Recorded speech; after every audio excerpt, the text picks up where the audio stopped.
আসসালামু আলাইকুম।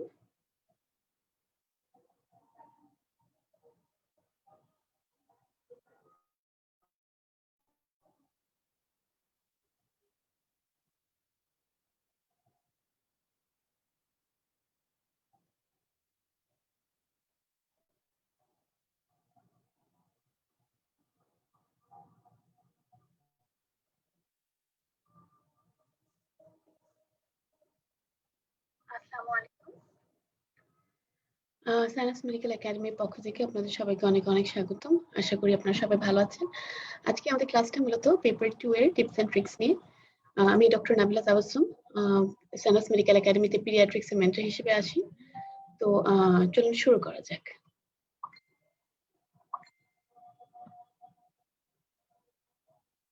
আচ্ছা, আমাদের পেপার 2 তে মূলত পার্ট 1 এর পেপার 2 তে মূলত যে টপিকগুলো ইম্পর্টেন্ট তার মধ্যে আছে হলো ফিজিওলজি, বায়োকেমিস্ট্রি এন্ড ফার্মাকোলজি। এই তিনটার মধ্যে ফিজিওলজিটার সিলেবাসটাই সবচেয়ে বড়। এবং যেহেতু ক্লাসটা টিপস এন্ড ট্রিক্স নিয়ে আমি ইম্পর্টেন্ট টপিকগুলো ডিসকাস করব এবং আরো যেটা ডিসকাস করব সেটা হলো আহ, কিভাবে পড়তে হবে। এটা সবচেয়ে ইম্পর্টেন্ট, কারণ আমাদের এবারে যে রুটিনটা ইউজুয়ালি দেখা যায় যে কোনো একটা পেপারের মধ্যে একদিন গ্যাপ থাকে, কিন্তু এবারে রুটিনটা এমন ভাবে করা যে পরপর 3 দিন পরীক্ষা। তো একটা পেপার দিয়ে আসার পরে আসলে পুরোটা রিভাইজ করার টাইম থাকে না। তো কোন কোন টপিক গুলা পরীক্ষার আগের দিনের জন্য রেখে দেওয়া আর কোনগুলো আগে থেকেই পড়ে ফেলা, সেটা নিয়েও একটু ডিসকাস করব। তো শুরু করা যাক। প্রথমে হলো ফিজিওলজি। ফিজিওলজির মধ্যে 4টা টপিক খুবই খুবই ইম্পর্টেন্ট। এই 4টা টপিক বাদ দিয়ে পরীক্ষাতে যাওয়া যাবে না। এবং এই 4টা টপিক পড়লে মোটামুটি ফিজিওলজির ম্যাক্সিমাম কোয়েশ্চেন্স এখান থেকে আসে। তো এই 4টা টপিক অবশ্যই অবশ্যই পড়তে হবে সবার আগে। আর তারপরে যেগুলো আছে ওগুলো আস্তে আস্তে সাবসিকুয়েন্টলি পড়তে হবে। তো যে 4টা সবচেয়ে ইম্পর্টেন্ট তার মধ্যে ফার্স্ট হলো nervous system, endocrine, renal and body fluid, blood and haematology. এছাড়া সিভিএস রেসপিরেটরি। এই টপিকগুলো হলো হাই yield, খুবই খুবই ইম্পর্টেন্ট। এই টপিকগুলো আগে পড়তে হবে। তারপরে যেগুলো আছে আচ্ছা, আর আদার্স এর মধ্যে আছে GP, general physiology, GIT, reproductive system, এগুলা।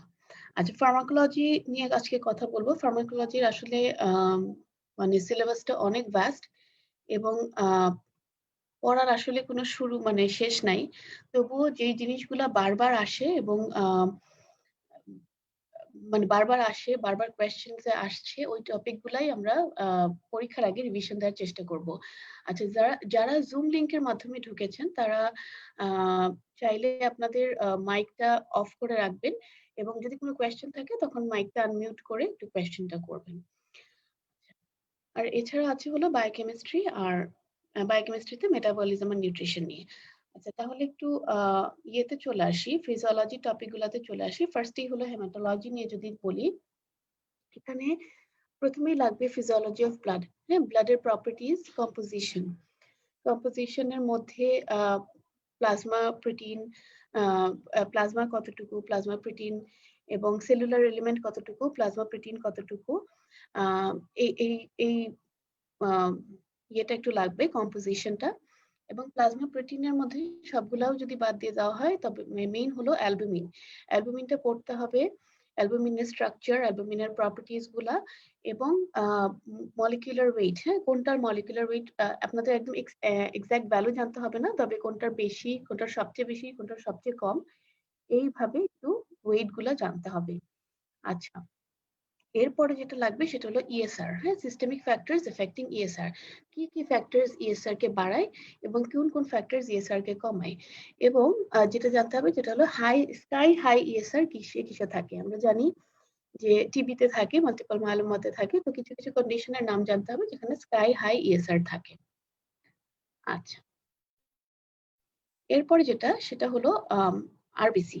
আরবিসি থেকে জানতে হবে মরফোলজি, আর হলো রেটিকুলোসাইট। রেটিকুলোসাইট কোন কোন কন্ডিশনে রেটিকুলোসাইট ইনক্রিজ করে। আমরা জানি যে কোনো হেমোলাইসিসে রেটিকুলোসাইট বাড়ে, তো হেমোলাইসিস হলে তখন বোন ম্যারো থেকে আমাদের আরবিসির যে ডিমান্ড ওটা বেড়ে যায় এবং রেটিকুলোসাইট অবস্থায় ওটা পেরিফেরাল ব্লাড ফিল্মে চলে আসে।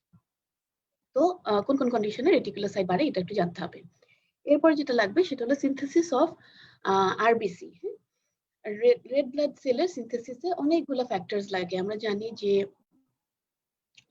আয়রন লাগে, তারপরে হরমোনস, কিছু কিছু প্রোটিনস লাগে, হরমোনস লাগে। তো এখানে যেটা জানতে হবে সেটা হলো কোনটার কি ফাংশন। হ্যাঁ, আমরা জানি আয়রন যেমন হিম সিনথেসিসের জন্য লাগে, তারপরে ম্যাচুরেশনের জন্য থাইরয়েড হরমোনস লাগে। তো আলাদা আলাদা করে কোনটার কি ফাংশন এখান থেকে কিন্তু কোয়েশ্চেনটা আসে।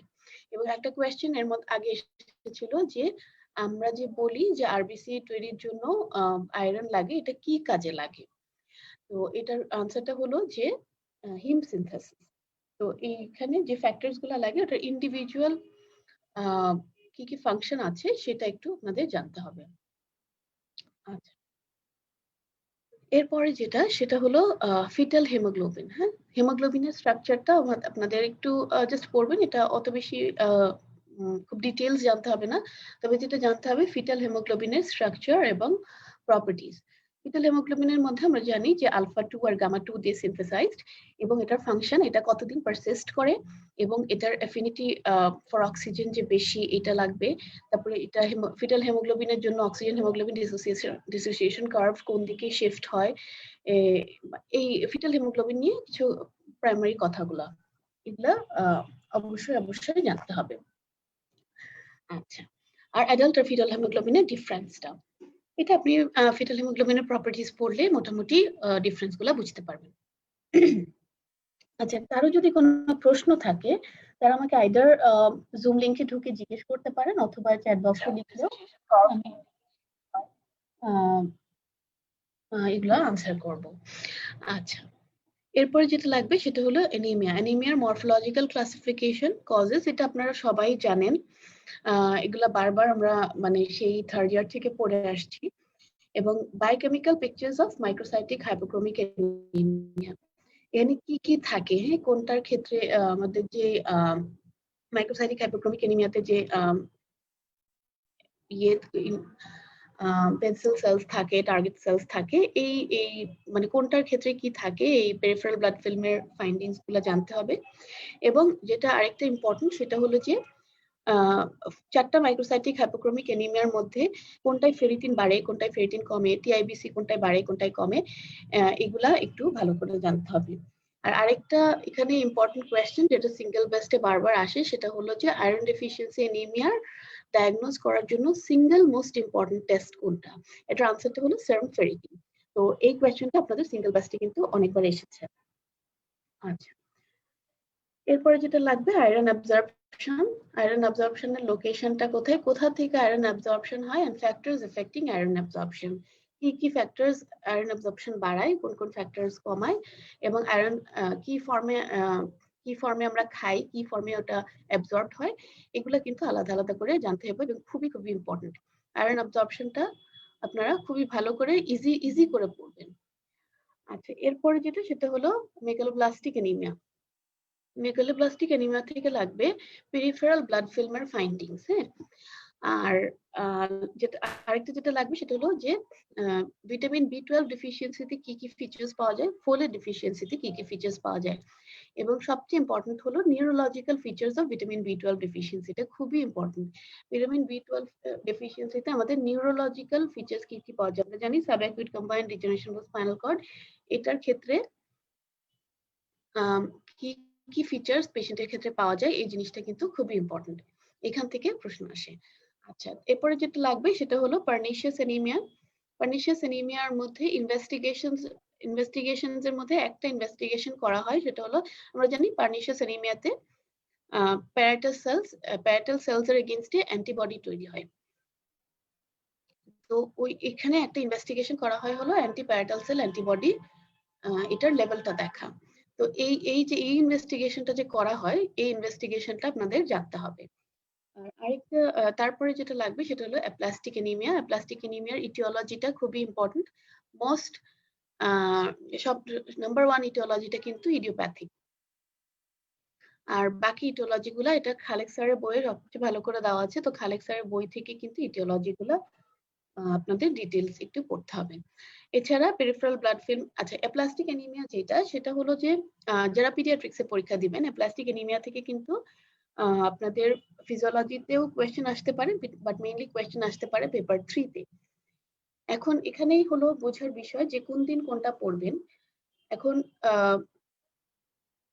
পেপার 2 তে পড়ার সময় যদি আপনি অ্যাপ্লাস্টিক অ্যানিমিয়াটা পড়ে ফেলেন, যেহেতু আপনার পেপার 3 এর আগে কোনো মানে বন্ধ নাই, চেষ্টা করবেন যে যখন যেটা পড়ছেন পুরাটাই পড়ে ফেলতে। মানে পেপার 3 এর কিছু টপিক যদি পেপার 2 এর সাথে পড়ে ফেলা যায়, তাহলে কিন্তু পেপার 3 এর আগের দিনে আপনাদের লোডটা কমে যায়। এজন্য অ্যাপ্লাস্টিক অ্যানিমিয়াটা এখানেই পড়ে ফেলবেন। ওটার পিবিএফ ফাইন্ডিংস কি, বোন ম্যারো ফাইন্ডিংস কি, এগুলো একবারে পড়ে ফেললে তাহলে পেপার 3 এর আগে আলাদা করে আর অ্যাপ্লাস্টিক অ্যানিমিয়া পড়তে হবে না।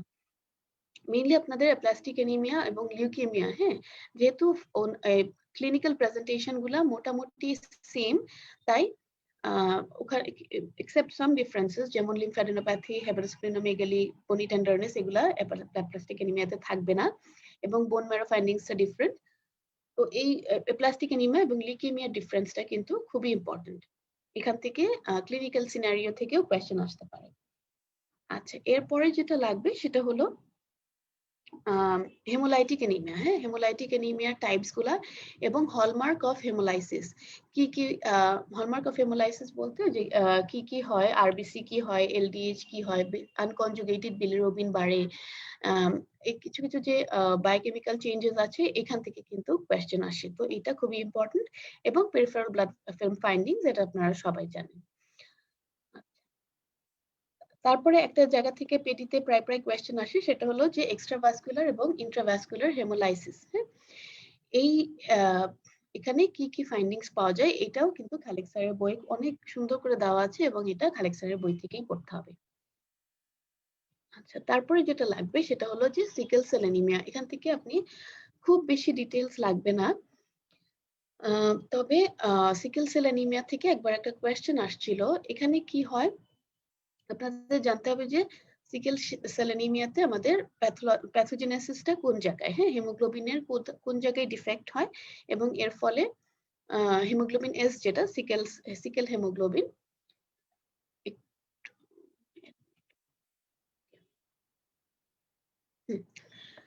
সিকেল হিমোগ্লোবিন এটা তৈরি হয়। এবং এই এই যে সিকেল সেল অ্যানিমিয়াতে যে হিমোগ্লোবিন গুলা থাকে, এই যে আরবিসি গুলা থাকে, এগুলা at low oxygen concentration ওরা শেপ চেঞ্জ হয়ে ক্লাম্পিং হয়ে যায়। ক্লাম্পিং হয়ে কি হয়, পেরিফেরিতে ব্লাড সাপ্লাইটা হ্যাম্পার হয়, এবং যেখানে ব্লাড সাপ্লাইটা হ্যাম্পার হয় ওইসব পেরিফেরাল সাইটসে হাইপক্সিয়া ইনডিউসড নেক্রোস, মানে হাইপক্সিয়া ইনডিউসড পরে আলসার হয়। এবং একটা কোয়েশ্চেন এসেছিল এর আগে সিকেল, মানে একটা হেমোলাইটিক অ্যানিমিয়ার একটা সিনারিও, এবং বলা ছিল যে বাচ্চাটার লেগ আলসার আছে। তো এটা ডায়াগনোসিসটা ছিল সিকেল সেল অ্যানিমিয়া। তো আপনাদের এই জন্য সিকেল সেল অ্যানিমিয়া থেকে একটু সুপারফিশিয়ালি একটু জানলেই হবে। আচ্ছা, যেটা লাগবে সেটা হলো থ্যালাসেমিয়া। থ্যালাসেমিয়ার একটু ডিটেইলস লাগবে, ইটিওলজি, প্যাথোফিজিওলজি, ক্লিনিক্যাল ফিচার্স, ডায়াগনোসিসের জন্য আপনাদের কি কি ইনভেস্টিগেশনস। আমরা পেপার 3 তে থ্যালাসেমিয়া যতটুকু পড়িয়েছি অতটুকুই আপনাদের পড়তে হবে। পেপার 2 তে এগুলো বলার উদ্দেশ্য হলো আপনারা যখন হেমাটোলজি পড়বেন তখনই এগুলো পড়ে ফেলবেন, যাতে পেপার 3 তে আবার নতুন করে পড়তে না হয়, কারণ এগুলো থেকে কোয়েশ্চেন কিন্তু পেপার 2 তেও আসতে পারে। তো একেবারে পড়ে ফেললে পেপার 3 এর আগে আর রিপিট করতে হচ্ছে না। আচ্ছা, এটার পরে যেটা লাগবে সেটা হলো আরবিসি ফর্মেশন, হ্যাঁ, ইন্ট্রাইউটেরাইন লাইফে কোথায় হয়, লিভার বোন ম্যারোতে কখন হয়, কবে ট্রানজিশন হয়, মানে টাইম এন্ড সাইট, এটা কিন্তু আপনাদের একটু খুব ডিটেলসে লাগবে না, শুধু কত মান্থ থেকে কত মান্থ পর্যন্ত ইয়ক স্যাক, তারপরে কতদিন লিভার, কতদিন বোন ম্যারো, বলে bone marrow of long bones, bone marrow of flat bones, কোথায় কোথায় হয়, এটা একটু আপনাদের জানতে হবে। আচ্ছা, এরপর হলো ডাব্লিউবিসি। ডাব্লিউবিসির থেকে এটা একটু লেস ইম্পর্টেন্ট আরবিসি থেকে। এগুলো আপনাদের ওই মরফোলজি টাইপস, কোনটা গ্র্যানুলোসাইটস, কোনটা অ্যাগ্রানুলোসাইটস, কোনটার ফাংশন প্রাইমারিলি ফ্যাগোসাইটোসিস, কোনটা প্যারাসাইটিক ইনফেকশনে কাজ করে, এগুলো একটু জাস্ট একটা দুইটা পয়েন্ট করে একটু ডাব্লিউবিসিটা পড়তে হবে। আচ্ছা, এরপরে যেটা লাগবে সেটা হলো লিকেময়েড রিয়াকশন। আচ্ছা, লিকেময়েড রিয়াকশনটা এটা পেডিতে আমরা হেমাটোলজি পড়ানোর সময় বলেছিলাম। লিকেময়েড রিয়াকশন মানে কি এবং এর কজগুলা। আচ্ছা, এরপরে যেটা মাইলোপ্রলিফারেটিভ ডিসঅর্ডারের নামগুলো আপনারা জানতে পারেন। আর মাল্টিপল মায়োলোমা থেকে বেঞ্জ প্রোটিনের ক্যারেক্টারিস্টিক্স গুলা এটা লাগবে। আচ্ছা, তারপরে যেটা হলো অ্যাকিউট লিকেমিয়া আমরা ক্লাসে যতটুকু বলেছি ততটুকুই। লিকেমিয়া থেকে কিন্তু ক্লিনিক্যাল সিনারিও এসেছিল। হ্যাঁ, ক্লিনিক্যাল সিনারিও গুলো এরকম থাকতে পারে যে একটা বাচ্চা রিপিটেড ইনফেকশন আসছে, ফিভার হচ্ছে, এক্সট্রিমলি টক্সিক, হয়তো স্কিন এক্সামিনেশনে পেটেচি, পারপুরা অথবা ব্লিডিং থাকতে পারে। তারপরে চাইল্ড উড অ্যাপিয়ার পেল, তারপরে এক্সামিনেশন হেপাটোস্প্লিনোমেগালি, লিম্ফেডেনোপ্যাথি, বনি টেন্ডারাস পাওয়া গেছে। তো what is the diagnosis acute লিকেমিয়া।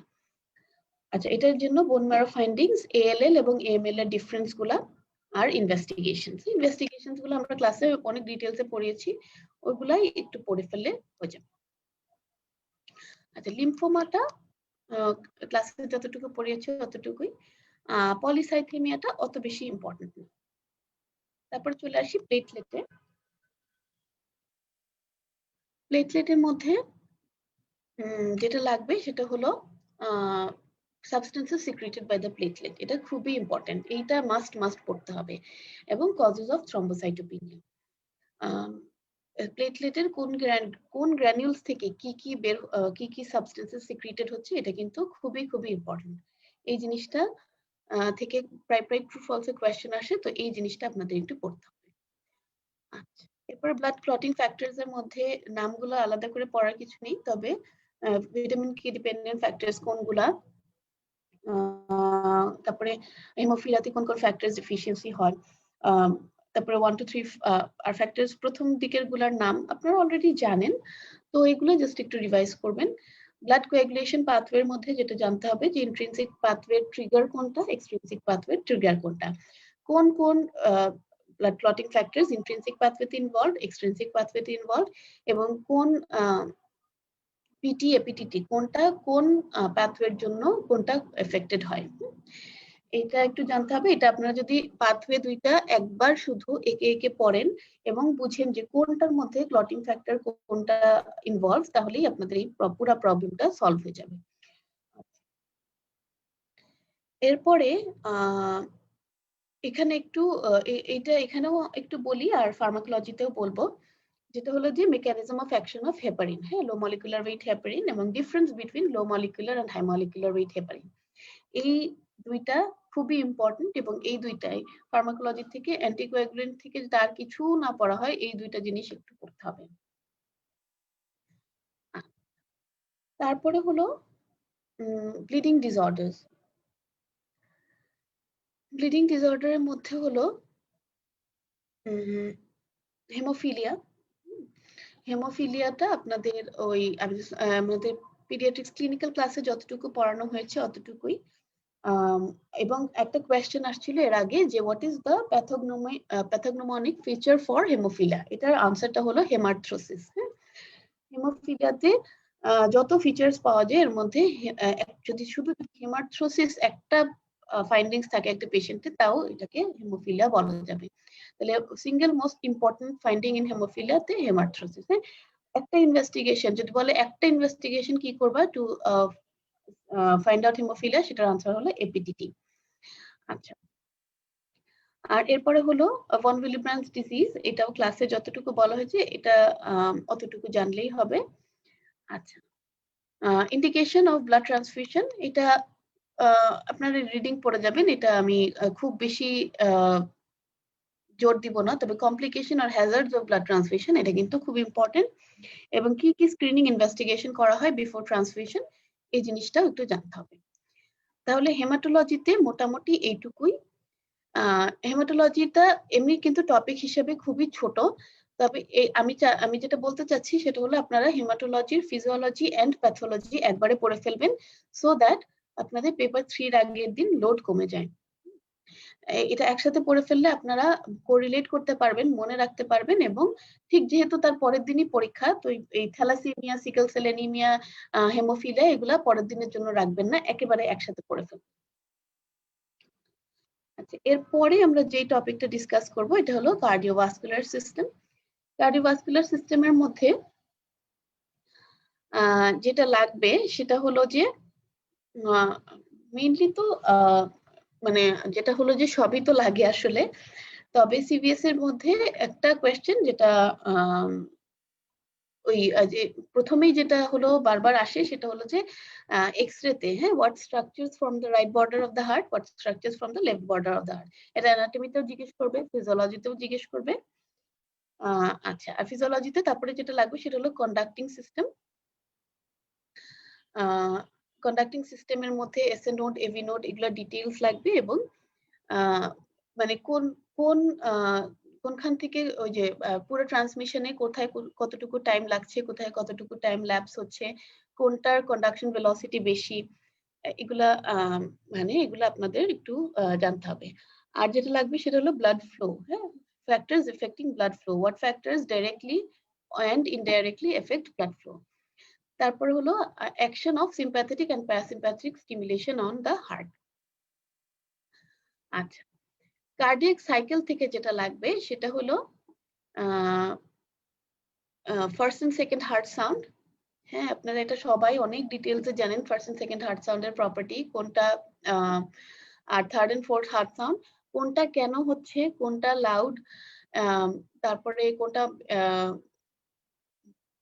মানে কখন কোন ভালভের ক্লোজারের জন্য হচ্ছে, এগুলা একটা একটা করে একটা ওয়ার্ড জানবেন। ফার্স্ট হার্ট সাউন্ড কোন ভালভের ক্লোজারের জন্য হচ্ছে, সেকেন্ড হার্ট সাউন্ড কেন হচ্ছে, থার্ড কেন হচ্ছে, ফোর্থ কেন হচ্ছে, এগুলা জাস্ট সিঙ্গেল বেসড আসলে যেন আনসার করা যায় এভাবে।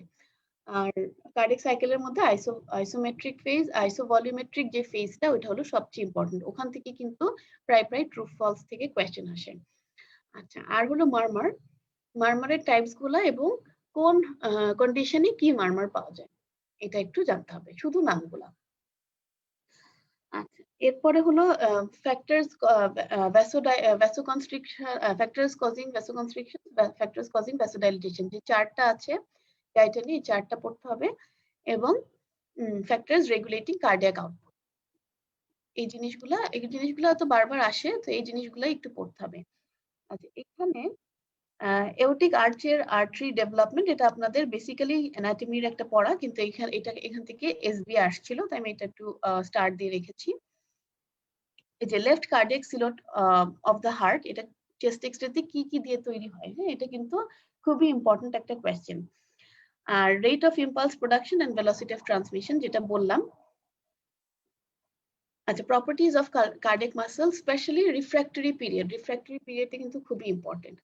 আর action properties of action potential of the cardiac muscle, এখান থেকে সিঙ্গেল বেসড আসছিল, এটা একটু পড়বেন। তারপরে হলো যে ডিপোলারাইজেশন কেন হচ্ছে, রিপোলারাইজেশন কেন হচ্ছে এবং plateau of the cardiac action potential এটা কেন হচ্ছে, এই তিনটার জন্য একটা করে এখন যেহেতু আপনাদের মেইন টার্গেট হলো সিঙ্গেল বেসড আনসার করা, সবকিছুর জন্য একটা করে আনসার আপনারা রেডি রাখবেন। যেমন ডিপোলারাইজেশন হচ্ছে আমরা জানি সোডিয়াম ইনফ্লাক্সের জন্য, রিপোলারাইজেশন পটাশিয়াম ইনফ্লাক্সের জন্য এবং প্ল্যাটু ফেজ হচ্ছে ক্যালসিয়ামের জন্য। হ্যাঁ, তাহলে এই প্রতিটার জন্য একটা করে সিঙ্গেল বেস্ট হিসেবে আপনারা মনে রাখবেন। আচ্ছা, ব্লাড ভেসেলস থেকে যেটা লাগবে সেটা হলো যে স্ট্রাকচার, হ্যাঁ, কোনটা ওই ক্যাপাসিটেন্স ভেসেলস, কোনটা এক্সচেঞ্জ ভেসেলস, যে ক্লাসিফিকেশনটা আছে ওইটা ভালো করে পড়বেন। এবং এসবি তে একটা কোয়েশ্চেন আসছিল যে what structures from the microcirculation, হ্যাঁ, মাইক্রোসার্কুলেশনে কোন কোন জিনিস নিয়ে মাইক্রোসার্কুলেশন তৈরি হয়, এটা কিন্তু আপনাদেরকে এটা জানতে হবে, কারণ এখান থেকে সিঙ্গেল বেস্ট আসছিল। আচ্ছা, আর তারপর হলো যে ক্যাপিলারিজ এর লোকেশন, হ্যাঁ, সাইনোসয়েডাল ক্যাপিলারিজ কোথায় আছে, ফেনেস্ট্রেটেড ক্যাপিলারিজ কোথায় আছে, এটা হিস্টোলজিতে পড়বেন। তো আগের দিন পড়া হয়ে যাবে এগুলা হিস্টোলজিতে। এরপর হলো ভ্যাসোকনস্ট্রিক্টর এন্ড ভ্যাসোডাইলেটর সাবস্টেন্সেস, এটা তো বললামই। আর হার্ট রেট, হ্যাঁ, factors affecting heart rate, sympathetic and parasympathetic nerve stimulation on the heart. আমরা জানি যে সিম্প্যাথেটিক স্টিমুলেশনে সবকিছু বাড়বে, heart rate, force of contraction, cardiac output এগুলো সব বাড়বে, প্যারাসিম্প্যাথেটিকে এগুলো একটু কমবে। কার্ডিয়াক সাইকেলের মধ্যে এট্রিয়াল কন্ট্রাকশনের মধ্যে যে প্রোটোডায়াস্টলিক ফেজ এবং আইসোভলিউমেট্রিক ফেজ, এই দুইটা ফেজ আপনারা ভালো করে পড়বেন। এই দুইটা ফেজ থেকেই ঘুরে ফিরে কোয়েশ্চেন আসে, সবগুলা অত বেশি ইম্পর্টেন্ট না। মারমারের কজগুলা যেগুলা বললাম, মারমারের কজগুলা জাস্ট ইজেকশন সিস্টোলিক মারমার কোথায় হয়, প্যানসিস্টোলিক মারমার কোথায় হয় আমরা জানি, ভিএসডি, এএসডি কোথায় কোনটা হয় এটা একটু জাস্ট এক্সাম্পল সহ পড়বেন। আর পিডিতে যারা পরীক্ষা দিবেন তারা, আচ্ছা সরি আমি একটু, ভিএসডি প্যানসিস্টোলিক মারমার ভিএসডি তে থাকে আর ইনজেকশন সিস্টোলিক মারমার এএসডি তে থাকে। আচ্ছা, ফিজিওলজিক্যাল মারমার অথবা ফাংশনাল মারমার, হ্যাঁ এটা কি, এটার প্রপার্টিজ গুলা যারা পিডিতে পরীক্ষা দিচ্ছেন তাদের জন্য কিন্তু খুবই ইম্পর্টেন্ট, যে ক্রাইটেরিয়া অফ দ্য ফিজিওলজিক্যাল অথবা ফাংশনাল মারমার। আচ্ছা, এরপর যেটা লাগবে সেটা হলো heart sounds, first and second heart সাউন্ডের ক্যারেক্টারিস্টিক্স, যেটা অলরেডি বললাম। First and second heart sound কেন প্রডিউস হচ্ছে, third and fourth heart sound কেন প্রডিউস হচ্ছে। আর কার্ডিয়াক আউটপুট, কার্ডিয়াক আউটপুটের মধ্যে ফ্যাক্টরস রেগুলেটিং কার্ডিয়াক আউটপুট, কোন কোন ফ্যাক্টরসে কার্ডিয়াক আউটপুট বাড়ে, কোন কোন ফ্যাক্টরসে কার্ডিয়াক আউটপুট কমে। এবং সিমিলারলি সবকিছুর জন্যই জানতে হবে স্ট্রোক ভলিউম কিসে বাড়ে, ভেনাস রিটার্ন কিসে বাড়ে। এগুলা যদি একবার একটু পড়লেই আপনারা কোরিলেট করে মনে রাখতে পারবেন। আর সবচেয়ে ইম্পর্টেন্ট এখানে যেখান থেকে প্রায় কোয়েশ্চেন আসে সেটা হলো হেমোডাইনামিক চেঞ্জেস ডিউরিং রেসপিরেশন। হ্যাঁ, ইন্সপিরেশনে কি কি চেঞ্জেস হয়, হার্ট রেট বাড়ে, কার্ডিয়াক আউটপুটের কি হয়, স্ট্রোক ভলিউমের কি হয়, এক্সপিরেশনের সময় কি হয়, এখান থেকে কিন্তু প্রায় ট্রু ফলস আসে। So hemodynamic changes during respiration এটা কিন্তু খুবই ইম্পর্টেন্ট। এরপরে যেটা লাগবে হাইপক্সিয়া, হাইপক্সিয়ার types of hypoxia, causes of hypoxia এবং কোনটার কি ট্রিটমেন্ট। হ্যাঁ, এক ওয়ার্ড করে। আচ্ছা, এরপরে হলো এখান থেকে কোনটা কজ গুলা কিন্তু সিঙ্গেল বেস্টে আসে। তো হাইপক্সিয়া থেকে শুধু টাইপস গুলা, কোনটার কি কজ এবং কোনটার কি ম্যানেজমেন্ট, এই অল্প করে হাইপক্সিয়াটা করে ফেলবেন। ব্লাড প্রেশারের types, and factors regulating blood pressure, এটা কিন্তু সিভিএস থেকে এটা কিন্তু খুবই ইম্পর্টেন্ট। শর্ট টার্ম মেকানিজম কি কি, ইন্টারমিডিয়েট মেকানিজম কি কি, লং টার্ম মেকানিজমস কি কি, এই ফ্যাক্টরস রেগুলেটিং ব্লাড প্রেশার কি কি মেকানিজমে রেগুলেট হয়, এটা কিন্তু নামগুলা, শর্ট টার্মে কি কি, ইন্টারমিডিয়েটে কি কি, লং টার্মে কি কি, এটার নামগুলা কিন্তু অবশ্যই জানতে হবে। এবং ব্লাড প্রেশারের মধ্যে ব্লাড প্রেশারের যে টাইপস গুলো আছে এবং ওই ফর্মুলা গুলা, কিভাবে পালস প্রেশার ক্যালকুলেট করতে হয়, এই সিস্টোলিক প্রেশার, ডায়াস্টোলিক প্রেশার, মিন প্রেশার কিভাবে ক্যালকুলেট করতে হয়, এগুলা কিন্তু ওই ফর্মুলা গুলো এখানে লাগবে। আচ্ছা, তারপরে হলো ECG changes in hyperkalaemia and hypokalaemia. ECG থেকে যেটা জানতে হবে যে পি ওয়েভ কেন হচ্ছে, এটা আমরা জানি এট্রিয়াল ডিপোলারাইজেশনের জন্য, কিউ ওয়েভ সেপ্টাল ডিপোলারাইজেশনের জন্য, পিআর ইন্টারভেল হলো atrial depolarisation and conduction through the AV node. এই ইসিজির ওয়েভস গুলা কোনটা কি কারণে হচ্ছে, 1-2 ওয়ার্ড দিয়ে মনে রাখবেন। হ্যাঁ, এবং হাইপো এন্ড হাইপারক্যালেমিয়াতে আমাদের ইসিজি চেঞ্জেস কি কি হয়, এটা খুব ইম্পর্টেন্ট, এখান থেকেও কোয়েশ্চেন আসে, তো এই জিনিসটা একটু জানতে হবে। আচ্ছা, আর হলো সিভিএস থেকে মোটামুটি এগুলো জানলেই হবে, এর থেকে বেশি সিভিএস এ আসলে আর কিছু লাগবে না। আচ্ছা, এরপর আমরা একটু রেসপিরেটরিতে চলে আসি। রেসপিরেটরিতে যেটা লাগবে সেটা হলো যে ফাংশনস অফ দ্য লাংস। হ্যাঁ, আমরা প্রথমে রেসপিরেটরি চ্যাপ্টারটা খুললেই ফাংশন অফ দ্য লাংস আছে, এই ফাংশন অফ দ্য লাংস পড়তে হবে, মেকানিজম অফ রেসপিরেশন, এগুলা আপনারা এখান থেকে আসলে খুব বেশি কোয়েশ্চেন আসে না, তবে এই জিনিসগুলো একটু রিডিং পড়ে যাবেন, যে muscles of inspiration, normal expiration তো আমরা জানি একটা প্যাসিভ প্রসেস, ফোর্সফুল এক্সপিরেশনে কি কি মাসলস ইনভলভড হয় এটা একটু জানতে হবে। আর হলো ইন্সপিরেশন এবং এক্সপিরেশনে ইন্ট্রাপালমোনারি এবং ইন্ট্রাঅ্যালভিউলার প্রেসারের কি কি চেঞ্জ হয়। হ্যাঁ, এই জিনিসটা রড ডিতে একটা কোয়েশ্চেন আসে, এই কোয়েশ্চেনটা একটু সলভ করবেন, যে ইন্সপিরেশনের সময় ইন্ট্রাপালমোনারি এবং ইন্ট্রাঅ্যালভিওলার প্রেসার কখন মানে প্রথমে কি থাকে, মাঝখানে কি হয়, লাস্টে কি হয়, এক্সপিরেশনে কি হয়, এইখান থেকে কিন্তু একটু জানতে হবে। আচ্ছা, তারপরে biologically active substances metabolised by the lung, এটা একটু জানতে হবে। নিউমোসাইটস, হ্যাঁ, নিউমোসাইটস এর মধ্যে টাইপ 1 এবং টাইপ 2। টাইপ 1 কতটুকু মানে কোনটা বেশি অ্যাবান্ডেন্ট, কোনটা কম, কোনটার ফাংশন কি কি, টাইপ 2 নিউমোসাইটস কি কি সিক্রিট করে, এটা একটু জানতে হবে। আর হলো সারফেক্টেন্ট, সারফেক্টেন্ট কত উইকসে সিনথেসিস শুরু হয় এবং কোন উইকে সারফেক্টেন্ট অ্যাডিকুয়েট লেভেল রিচ করে অ্যালভিওলাই পর্যন্ত, এটা একটু জানতে হবে। আর কম্পোজিশন এবং সারফেক্টেন্টের ফাংশনটা ডিটেইলসে, যে প্রতিটা ফাংশন সারফেক্টেন্টের কিন্তু খুবই ইম্পর্টেন্ট, এই প্রতিটা ফাংশনই জানতে হবে। আর ডেফিসিয়েন্সিতে কি কি হয় আমরা জানি, রেসপিরেটরি ডিস্ট্রেস সিনড্রোম, এটা ক্লিনিক্যালে পড়ানো হয়েছিল, ওইটুকু পড়লেই হবে। আচ্ছা, রেসপিরেটরি মেমব্রেন, কি কি স্ট্রাকচার দিয়ে রেসপিরেটরি মেমব্রেন তৈরি এবং ফ্যাক্টরস এফেক্টিং ডিফিউশন ক্যাপাসিটি, এটা খুবই ইজি, এটা জাস্ট রিডিং পড়লেই হবে। আচ্ছা, এরপরে যেটা জানতে হবে সেটা হলো যে ডেড স্পেস, হ্যাঁ, টিপিক্যাল ডেড স্পেস কতটুকু, ফিজিওলজিক্যাল ডেড স্পেস কতটুকু, ফাংশন অফ ডেড স্পেস।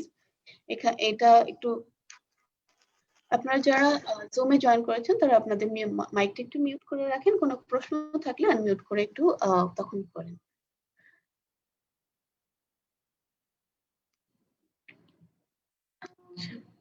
আচ্ছা, এছাড়া রেসপিরেটরি থেকে যেটা আরেকটা জিনিস ইম্পর্টেন্ট সেটা হলো যে রেগুলেশন অফ রেসপিরেশন, হ্যাঁ, কেমিক্যাল কন্ট্রোল, সেন্ট্রাল কেমোরিসেপ্টরস, কোন ফ্যাক্টরস মানে কোন ফ্যাক্টর সেন্ট্রাল কেমোরিসেপ্টরকে স্টিমুলেট করে, কোন ফ্যাক্টরস পেরিফেরাল কেমোরিসেপ্টরসকে স্টিমুলেট করে, এগুলা কিন্তু একটা একটা করে ফ্যাক্টরস যদি জানতে হয়, সেন্ট্রাল কেমোরিসেপ্টরের জন্য স্ট্রং মানে মোস্ট ইম্পর্টেন্ট স্টিমুলেটর কিন্তু কার্বন ডাইঅক্সাইড, হ্যাঁ।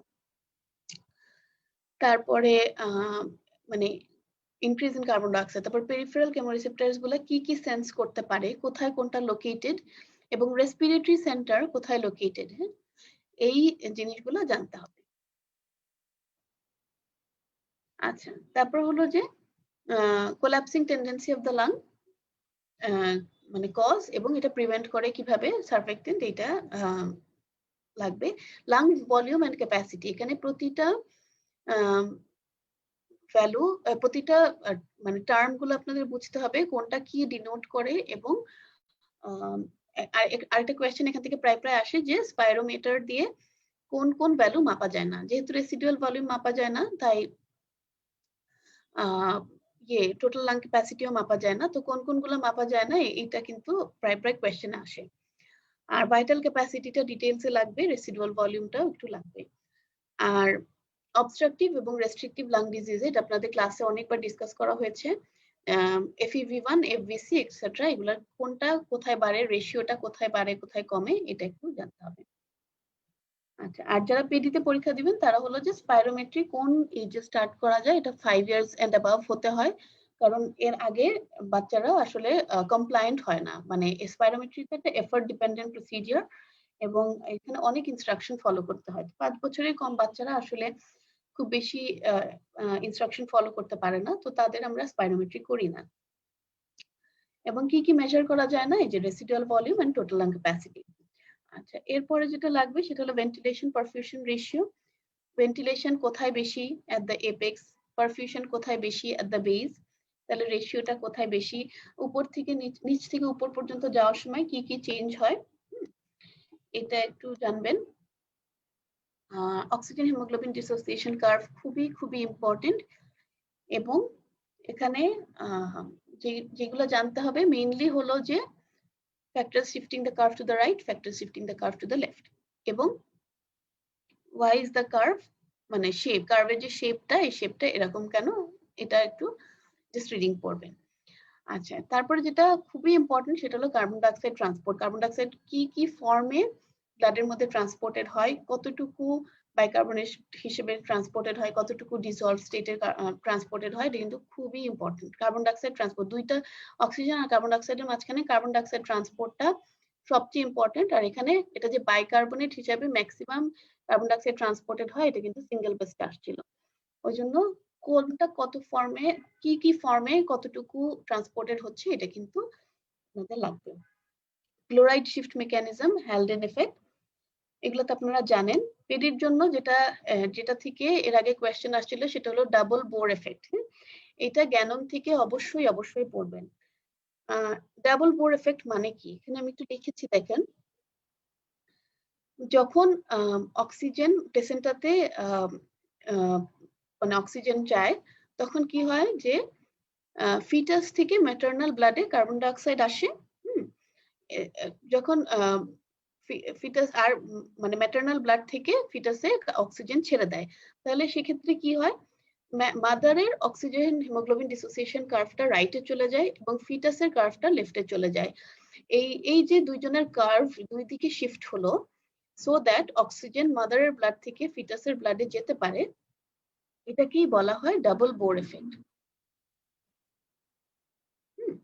এই যে এখানে দেখেন, the double Bohr effect means oxygen hemoglobin dissociation curve for maternal hemoglobin and fetal hemoglobin F moves in opposite direction. তাহলে একটা রাইটে যাচ্ছে, একটা লেফটে যাচ্ছে, এটাকেই বলা হয় ডাবল বোর এফেক্ট। এবং এটা কেন হয়? So that oxygen can past form the maternal blood to the fetal blood. এইখান থেকেই কিন্তু পেডিতে কোয়েশ্চেন আসছিল। ওই জন্য ডাবল বোর এফেক্টটা এতটুকুই যদি আপনারা জ্ঞান থেকে একটু পড়েন তাহলেই হবে, খুব বেশি ডিটেইলসে লাগবে না। আচ্ছা, এরপরে যেটা লাগবে যে acclimatization, what changes occurs when people go to higher altitude, এটা একটু জানবেন। আর respiratory failure type 1 and type 2, hypoxia with hypocapnia, hypercapnia and hypoxia with normal or hypocapnia, কোনটা কেন হয়? টাইপ 1 রেসপিরেটরি ফেইলিয়ারের কজগুলো, টাইপ 2 রেসপিরেটরি ফেইলিয়ারের কজগুলো, এতটুকু জানলেই হবে। আর হলো এই যে রেগুলেশন অফ রেসপিরেশনের মধ্যে হলো যে ওই যে পেরিফেরাল কেমোরিসেপ্টরস এন্ড সেন্ট্রাল কেমোরিসেপ্টরস, এগুলা একটু জানবেন। আর হলো রেসপিরেটরি অ্যাসিডোসিস অ্যালকোলোসিসের কজ তো ওই অ্যাসিড বেস ডিসঅর্ডার যখন পড়বেন একই সাথে পড়ে ফেলবেন চারটা, তাহলে মনে রাখতে সহজ হবে। রেসপিরেটরি সিস্টেম থেকে মোটামুটি এটুকু পড়লেই হবে। এরপরে যে টপিকটা অনেক ইম্পর্টেন্ট সেটা হলো রেনাল সিস্টেম।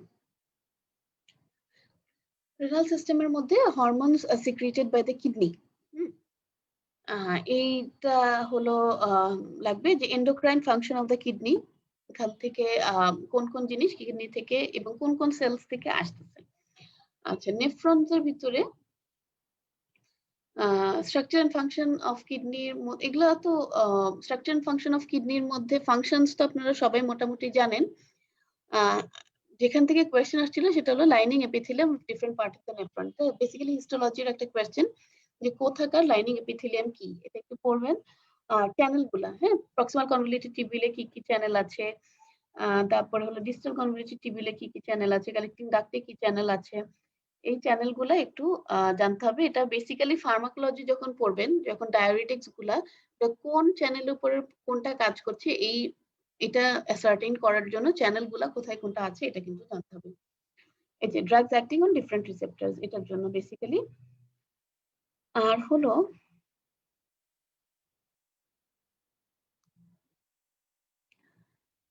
এই যে substances reabsorbed and secreted in different parts of the nephron. এখানে হলো যে মানে যখন জিএফআর হিসেবে আসে তখন প্রক্সিমাল কনভলিউটেড টিবিউল থেকে কি কি কমপ্লিটলি রিঅ্যাবজর্বড হয়ে যায়, তারপরে ওয়াটার ম্যাক্সিমাম কোথা থেকে রিঅ্যাবজর্ব হয়, গ্লুকোজ গুলো পুরোটা রিঅ্যাবজর্বড হয়ে যায়, কি কি সাবস্টেন্সেস সিক্রেটেড হয়, কি কি সাবস্টেন্সেস রিঅ্যাবজর্বড হয়, এগুলা তো আপনারা জানেনই, এগুলা পড়বেন। নেফ্রনের মধ্যে কর্টিক্যাল এন্ড জাক্সটামেডুলারি নেফ্রনের ডিফারেন্স, juxtaglomerular apparatus structure এবং agents causing contraction and relaxation of the mesangial cells। এটা দেখবেন যে vasoconstrictor and vasodilator যে সাবস্টেন্স গুলো পড়ছেন অনেকগুলা ভেরি সিমিলার, এই এজেন্ট গুলা আর ওই এজেন্ট গুলা, তো একটু মিলায়ে পড়বেন একসাথে। আচ্ছা, আর ফ্যাক্টরস এফেক্টিং রেনিন সিক্রিশন, কোন কোন ফ্যাক্টর স্টিমুলেট করে, ইনহিবিট করে, এইটা লাগবে। আর most important factor for renin secretion, এটা সিঙ্গেল বেস হিসেবে আসছিল, এটা আপনাদের একটু লাগবে এটা। আচ্ছা, এখানে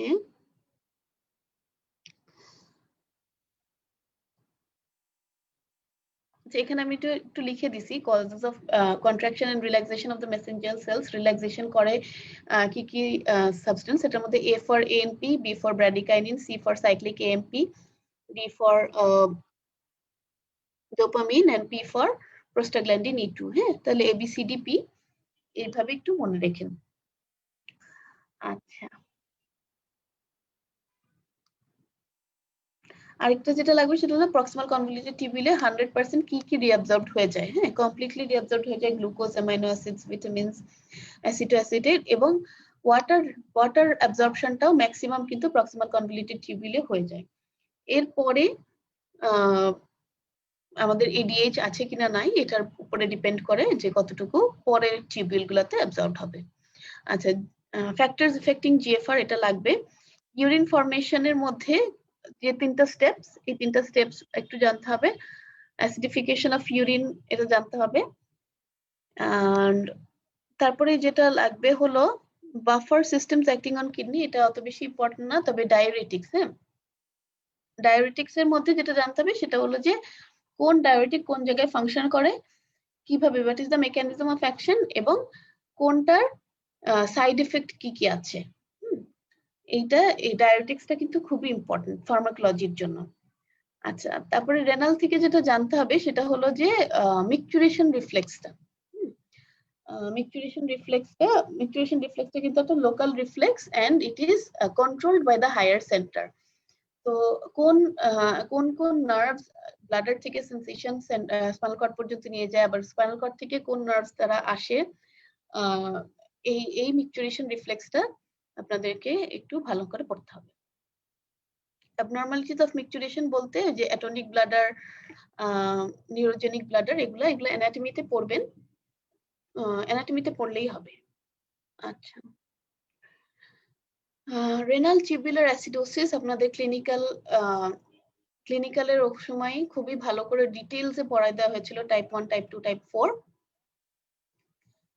কোনটা কেন হয়, তারপরে কোথায় অ্যালডোস্টেরন ডেফিসিয়েন্সি, কোথায় হাইপোক্যালিমিয়া হয়, কোথায় হাইপারক্যালিমিয়া হয়, এটা একটা চার্ট করে পড়িয়ে দেওয়া হয়েছিল। ওই চার্টটা পড়লেই হবে। রেনাল টিউবুলার অ্যাসিডোসিস থেকে শুধু ওই একটা চার্ট পড়লেই হবে। আচ্ছা, আর অলিগোইউরিয়া, অ্যানিউরিয়া, পলিউরিয়া শুধু ডেফিনেশন। হ্যাঁ, কখন পলিউরিয়া বলবো, কখন অ্যানিউরিয়া বলবো, কখন অলিগোইউরিয়া বলবো। বডি ফ্লুইডের থেকে যেটা লাগবে যে ইসিএফ এন্ড আইসিএফ এর ডিফারেন্স, কোন আয়ন ইসিএফ এ বেশি, কোন আয়ন আইসিএফ এ বেশি, এইটা। আর হলো ওই যে কত পার্সেন্ট ইসিএফ, কত পার্সেন্ট আইসিএফ, কত পার্সেন্ট ট্রান্সসেলুলার ফ্লুইড, এই জিনিসটা একটু জাস্ট দেখে যাবেন। আচ্ছা,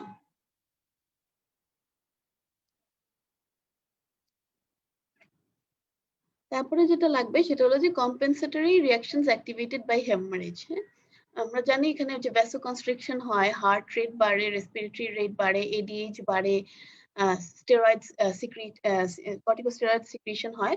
তো এইটা একটা লিস্ট আছে, compensatory reactions activated by haemorrhage. এখান থেকে ট্রু ফলস আসে, এটা ট্রু ফলস এর জন্য করতে হবে। আচ্ছা, আর ইলেকট্রোলাইট ইমব্যালেন্সের মধ্যে যেটা লাগবে যে causes of hypocalcemia, causes of hypercalcemia, এটা ইম্পর্টেন্ট। এবং ওই যে কোন ফ্যাক্টর,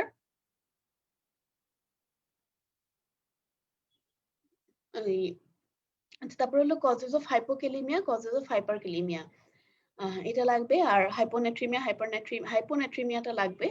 এবং যে হাইপারক্যালিমিয়ার ম্যানেজমেন্টটা, হ্যাঁ, আমরা কি দিয়ে ম্যানেজমেন্ট করি হাইপারক্যালিমিয়া এবং কোনটা কি কারণে দেই। হ্যাঁ, আমরা যে ক্যালসিয়াম গ্লুকোনিড দেই এটা কার্ডিয়াক স্টেবিলাইজেশনের জন্য, ইনসুলিন দেই পটাশিয়ামকে সেলের ভিতরে ঢুকানোর জন্য, তারপরে হলো যে লাস্টে যে রেজোনিয়াম দেই এটা হলো রেনাল এক্সক্রিশন বাড়ানোর জন্য। তো কোনটা কি কারণে দেই এটা কিন্তু একটু আপনাদের একটা করে জাস্ট কজ লাগবে যে এটা এই জন্য দিই, এটা এই জন্য দিই, এভাবে।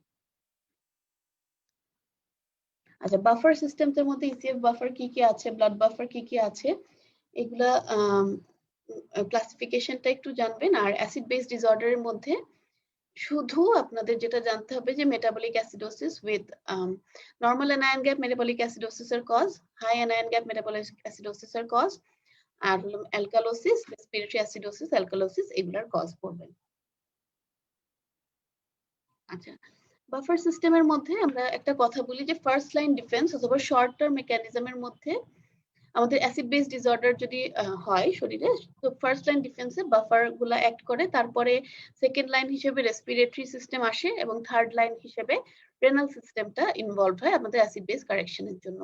তো এটার মধ্যে সবচেয়ে পোটেন্ট, সবচেয়ে মোস্ট ইম্পর্টেন্ট এবং যেটা সবচেয়ে পোটেন্সি বেশি সেটা হলো রেনাল সিস্টেম। অলদো এটা late to come into action, কিন্তু এটার এফেক্টটা সবচেয়ে বেশি।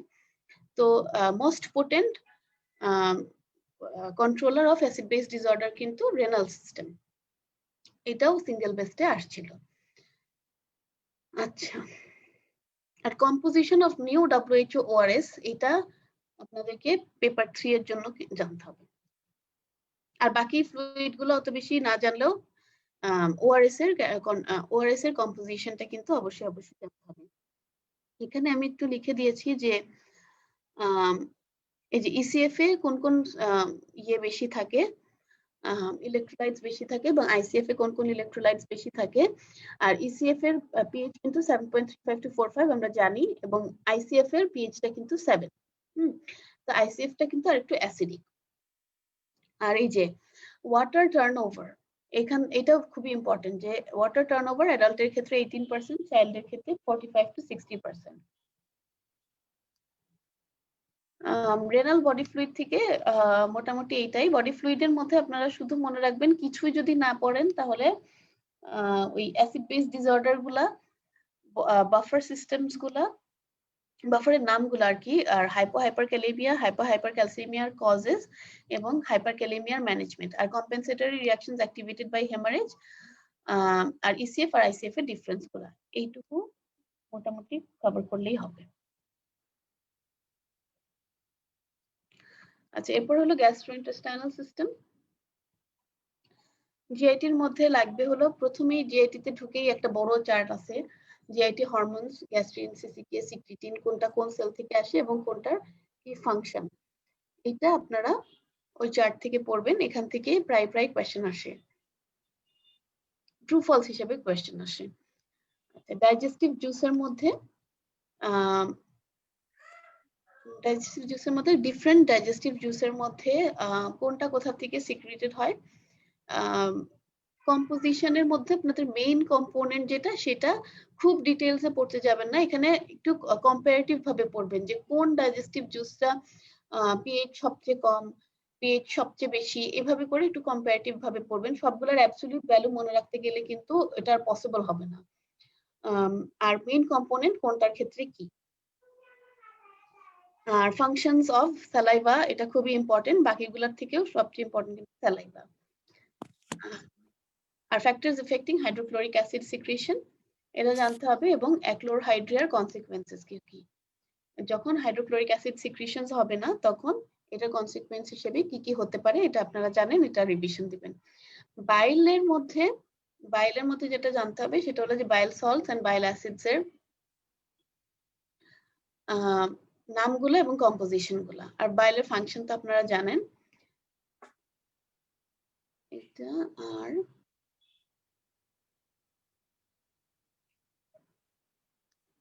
আচ্ছা, এখানে ডাইজেশন এন্ড অ্যাবজর্পশনের মধ্যে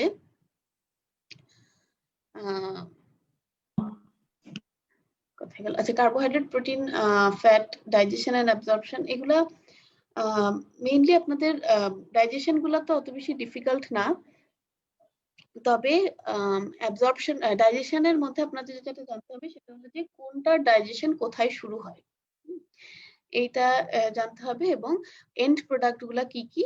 মেইনলি যেটা লাগবে সেটা হলো অ্যাবজর্পশন, ফ্যাটের অ্যাবজর্পশনটা, শর্ট চেইন ফ্যাটি অ্যাসিডস গুলা কিভাবে অ্যাবজর্বড হয়, লং চেইন ফ্যাটি অ্যাসিডস গুলা কিভাবে অ্যাবজর্বড হয়, তারপর কার্বোহাইড্রেটের মানে এন্ড প্রোডাক্টস গুলা কি কি, কোনটা কি ফর্মে অ্যাবজর্বড হয়, এবং কি কি ট্রান্সপোর্টার লাগে। এই এই প্রতিটা স্টেপ লাগবে না, তবে এই মেইন কিছু কিছু জিনিস যেগুলো বললাম এইগুলো একটু পড়বেন। আর লাস্টে হলো যে অ্যাবজর্পশনের মধ্যে ডুওডেনামের মধ্যে কি কি অ্যাবজর্ব হয়, আমরা জানি আয়রন এন্ড ক্যালসিয়াম। টার্মিনাল আইলিয়ামে কি কি অ্যাবজর্ব হয়, bile salts, vitamin D. Large ইন্টেস্টাইনে মেইনলি ওয়াটার, আর বাকি সবকিছু জেজুনামে। হ্যাঁ, তাহলে কোথায় কোনটা অ্যাবজর্ব হয় এটা কিন্তু খুবই ইম্পর্টেন্ট, এই জিনিসটা আপনাদের লাগবে। তারপরে হলো যে হিম কন্টেনিং সাবস্টেন্স গুলা কি কি আছে, এটার নাম হিমোগ্লোবিন, মায়োগ্লোবিন, ক্যাটালেজ, সাইটোক্রোম, হ্যাঁ, এগুলো হিম কন্টেনিং কম্পাউন্ডস, এগুলার একটু নাম জানতে হবে। আর হলো গ্যাস্ট্রোকোলিক রিফ্লেক্স, হ্যাঁ, এপিডির জন্য খুবই ইম্পর্টেন্ট। এটা বলে যে বাচ্চাদেরকে দেখা যায় যে খাবার দিলেই ওরা eating a meal is followed by defecation, খাবার দিলেই ওরা ডেফিকেশন হয়, এটাকে বলা হলো গ্যাস্ট্রোকোলিক রিফ্লেক্স, এটা সিঙ্গেল বেস্ট হিসেবে আসে। আচ্ছা, আর হলো মুভমেন্ট অফ জিআইটি এর মধ্যে আচ্ছা সরি, মুভমেন্ট অফ জিআইটি এর মধ্যে এই যে স্মল ইন্টেস্টাইনের রিসেকশনের কনসিকুয়েন্স, হ্যাঁ, এটা এটা মানে হলো যে আপনাদের স্মল ইন্টেস্টাইন মানে ডিউওডেনাম, জেজুনাম, আইলিয়াম, হ্যাঁ, এইখানে এই পুরাটার মধ্যে মেইনলি সবকিছু অ্যাবজর্ব হচ্ছে। তো কোন সেকশনে কি কি অ্যাবজর্ব হচ্ছে এটা জানতে হবে, এই জন্য যে ওই সেকশনটুকু যদি কেটে ফেলা হয় তাহলে শরীরে কি কি জিনিসের ডেফিসিয়েন্সি হবে, এটা বোঝার জন্য আপনাদের কোথায় কি অ্যাবজর্ব হচ্ছে এটা জানতে হবে। আচ্ছা, পরে হলো consequence of deficiency of fat soluble vitamins and vitamin B12, এটা আপনারা যত জানেনই। functions of the liver, কি কি সিনথেটিক ফাংশন কি কি, তারপর আলাদা আলাদা করে যে এন্ডোক্রাইন ফাংশনস কি কি, এইভাবে আলাদা আলাদা করে পড়বেন। এবং তিনটা টাইপের যে জন্ডিস আছে এটার ডিফারেন্স, কোনটা হেমোলাইটিক জন্ডিস, কোনটাতে কনজুগেটেড বিলিরুবিনেমিয়া হয়, কোনটাতে আনকনজুগেটেড, এটা ওই চার্টে যেভাবে দেওয়া আছে ওভাবে একটু পড়বেন। আর হলো এএলপি, গামা জিটি কোনটা কখন বাড়ে, আমরা জানি এগুলো অবস্ট্রাকটিভ জন্ডিসে বাড়ে, তো এটা একটু জানতে হবে। আচ্ছা, মেটাবলিজমের মধ্যে যে ভিটামিন, নিউট্রিশন এন্ড ভিটামিনের মধ্যে শুধু মাইক্রোনিউট্রিয়েন্টস এন্ড ভিটামিনস এর ফাংশন এন্ড ডেফিসিয়েন্সি ফিচার্স, এইটুকু পড়লেই হবে।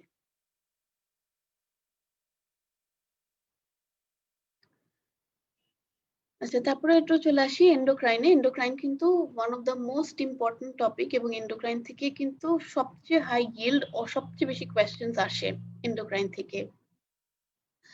তো এন্ডোক্রাইন থেকে আপনারা তো মোটামুটি সবই জানেন, তবে এখানে যেটা ইম্পর্টেন্ট সেটা হলো যে লোকেশন অফ রিসেপ্টর, এখান থেকে কিন্তু সিঙ্গেল বেস্ট কোয়েশ্চেন আসে যে কোন হরমোনের রিসেপ্টর কোন জায়গায় লোকেটেড, এবং hormones on the basis of the site of action, local hormone, tropic hormones কোনগুলা, এখান থেকে কিন্তু কোয়েশ্চেন আসে। তারপরে হলো the mechanism of action of hormone through cell surface receptor gene activation, কোনটা কোনটা রিসেপ্টর কোথায় লোকেটেড এবং ফার্দার ওদের মেকানিজম অফ অ্যাকশনটা কি, এটা একটু শর্টে পড়বেন। তবে মেইনলি কিন্তু লাগবে হলো যে রিসেপ্টরটা কোথায় লোকেটেড। তারপরে তো বাকিগুলা যে হাইপোথ্যালামিক হরমোনস কি কি আছে, পিটুইটারি হরমোনস কি কি আছে, এগুলো তো আপনারা মোটামুটি জানেন। এখান থেকে যেটা লাগবে সেটা হলো hormones not under pituitary control, হ্যাঁ, মোস্টলি সব হরমোন, সব গ্ল্যান্ডসই পিটুইটারি কন্ট্রোলে আছে, তবে যে parathyroid gland, adrenal cortex, insulin, glucagon, এগুলো কিন্তু নট আন্ডার পিটুইটারি কন্ট্রোল। তো এদের রেগুলেটরটা কি এটা কিন্তু জানতে হবে, যে প্যারাথাইরয়েড হরমোন কখন সিক্রিটেড হয়, যেহেতু এটা পিটুইটারি কোনো কন্ট্রোল নাই, তাহলে এদের রেগুলেটর কি কি এটা জানতে হবে। আর which gland has both exocrine and endocrine function, এটা জানতে হবে। এটা প্যানক্রিয়াস, এটার আনসারটা, এটা কোয়েশ্চেন হিসেবে আসছিল। তারপরে বাকি সব ফাংশন, বাকি সব হরমোন তো আপনারা মোটামুটি একটু রিডিং পড়েন, তবে গ্রোথ হরমোনের মধ্যে যেটা পড়তে হবে সেটা হলো সোমাটোমেটিনস। সোমাটোমেটিনস আর আইজিএফ, গ্রোথ ফ্যাক্টর 1 and 2 কোথা থেকে আসে এবং এদের ফাংশনস কি কি। তারপরে দুইটা জিনিস, হ্যাঁ, লাইফ সেভিং হরমোন কোন দুইটা, এটা হলো অ্যালডোস্টেরন এন্ড প্যারাথাইরয়েড, এটা জানতে হবে। Hormones which are secreted mainly at night, এটা হলো growth hormone, prolactin, ADH, melatonin, এগুলা। তারপরে হলো পালসেটাইল সিক্রিশন কোনগুলাতে হয়, ডায়াগোনাল ভ্যারিয়েশন কোথায় দেখা যায়, আমরা জানি ACTH growth hormone, FSH, LH cortisol, হ্যাঁ। আর কন্টিনিউয়াস সিক্রিশন কোনটার হয়, এটা হলো T3 T4, এগুলো কন্টিনিউয়াস সিক্রিশন হয়। তারপরে ওই যে এই কিছু কিছু জিনিস আপনাদেরকে মনে রাখতে হবে। এখান থেকে কিন্তু প্রায় কোয়েশ্চেন আসে।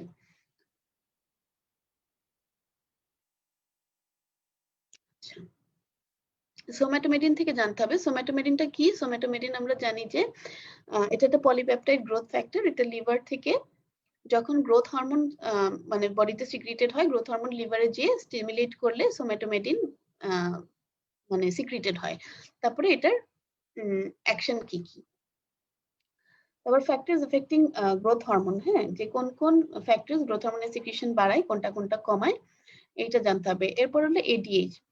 এডিএইচ এর মধ্যে আপনারা জানেন কোথা থেকে সিক্রিটেড হয়, ফাংশনস এবং স্টিমুলাস ফর এডিএইচ। হ্যাঁ, স্টিমুলাস ফর এডিএইচ এর মধ্যে আমরা জানি যে এডিএইচ কখন সিক্রিটেড হবে, যখন বডির ভিতরে অ্যাজ আ হোল হাইপোভলিমিয়া হবে। হ্যাঁ, তো increased osmolarity, হ্যাঁ, most potent stimulator for ADH secretion হলো increased osmolarity of the blood.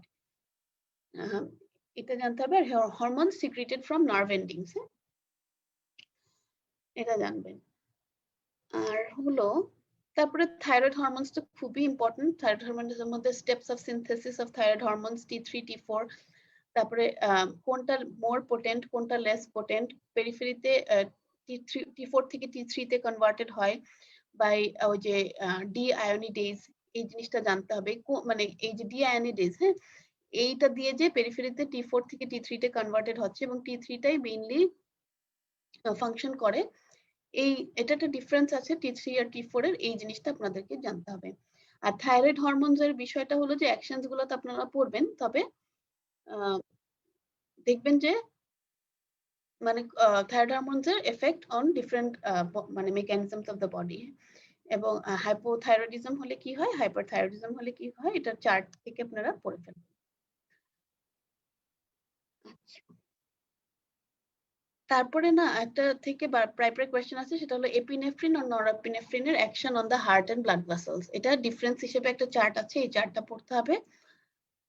Pancreatic hormones এর মধ্যে লাগবে হলো ইনসুলিন। ইনসুলিন ডিটেইলস, ইনসুলিনের স্ট্রাকচার, অ্যাকশন, হ্যাঁ, immediate action, delayed action, action on protein, fat, carbohydrate, তারপরে কোন চ্যানেল দিয়ে গ্লুকোজ এন্ট্রি করায় ইনসুলিনের অ্যাকশনে, এগুলা। তারপরে হোয়াট আর দ্য ডায়াবেটোজেনিক হরমোনস, হ্যাঁ, ফ্যাক্টরস কাউন্টারঅ্যাক্টিং ইনসুলিন। এটার মধ্যে আছে হলো growth hormone, cortisol, thyroid hormone, glucagon, epinephrine, norepinephrine. মানে ইনসুলিন নরমালি ব্লাড গ্লুকোজ কমায়, এই হরমোনস গুলা কাউন্টারঅ্যাক্ট করে ইনসুলিনের অ্যাকশন, মানে তারা ব্লাড গ্লুকোজ বাড়ায়। এগুলো একটু জানতে হবে। আর হলো ইনসুলিন সিক্রিশন কোন কোন ফ্যাক্টরস বাড়ায় কমায়, এগুলো। আচ্ছা, ক্যালসিয়াম হোমিওস্ট্যাসিসের মধ্যে ক্যালসিয়ামের মধ্যে যেটা জানতে হবে যে ক্যালসিয়াম কি কি ফর্মে থাকে, কত পার্সেন্ট বাউন্ড স্টেটে থাকে, কত পার্সেন্ট ফ্রি ফর্মে থাকে, এবং factors affecting vitamin D and parathyroid hormones.